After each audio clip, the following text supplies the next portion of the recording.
സംസ്ഥാനത്ത് ഇന്നും കനത്ത മഴ. ഏതൊക്കെ ജില്ലകളിൽ അവധി പ്രഖ്യാപിച്ചു? അതിൻ്റെ ഏറ്റവും പുതിയ അപ്ഡേഷനാണ് ഇന്നൊരു വീഡിയോ ഭാഗത്ത്. വീഡിയോയിൽ മുൻപ് വീഡിയോ ലൈക്ക് ചെയ്യുക, ചാനൽ സബ്സ്ക്രൈബ് ചെയ്യാൻ വേണ്ടി ശ്രമിക്കുക. അങ്ങനെ ഇപ്പോഴിതാ കേരളത്തിൽ കാലവർഷം എത്തിയിരിക്കുകയാണ്. എല്ലാ ജില്ലകളിലും അതിശക്തമായ മഴയും കാറ്റാണുള്ളത്. അതിൽ ഏറ്റവും പ്രധാനപ്പെട്ടതാണ് കണ്ണൂർ, കാസർഗോഡ്. ഈ രണ്ട് ജില്ലകളിൽ ഇന്നും ശക്തമായ മഴയ്ക്ക് സാധ്യതയുണ്ട്. അതോടുകൂടി ഈ രണ്ട് ജില്ലകളിലും ഇന്ന് ഓറഞ്ച് അലർട്ടാണ് നൽകിയിട്ടുള്ളത്. അതോടുകൂടി ഇന്ന് വിദ്യാഭ്യാസ സ്ഥാപനങ്ങൾക്ക് അവധിയില്ല.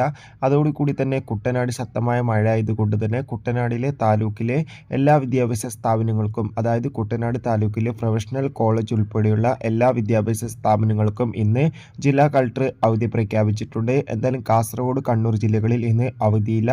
പകരം കാസർഗോഡ് ഇന്ന്, അതായത് ദുരിതാശ്വാസ ക്യാമ്പ് നടക്കുന്ന വിദ്യാഭ്യാസ സ്ഥാപനങ്ങൾക്ക് ജില്ലാ കളക്ടർ ഓൾറെഡി അവധി പ്രഖ്യാപിച്ചിട്ടുണ്ട്. വരും ദിവസങ്ങളിൽ മഴ കുറയുമെന്നാണ് റിപ്പോർട്ടുകൾ സൂചിപ്പിക്കുന്നത്. കാത്തിരിക്കാം കൂടുതൽ അപ്ഡേഷൻ അറിയാൻ വേണ്ടി. ബൈ.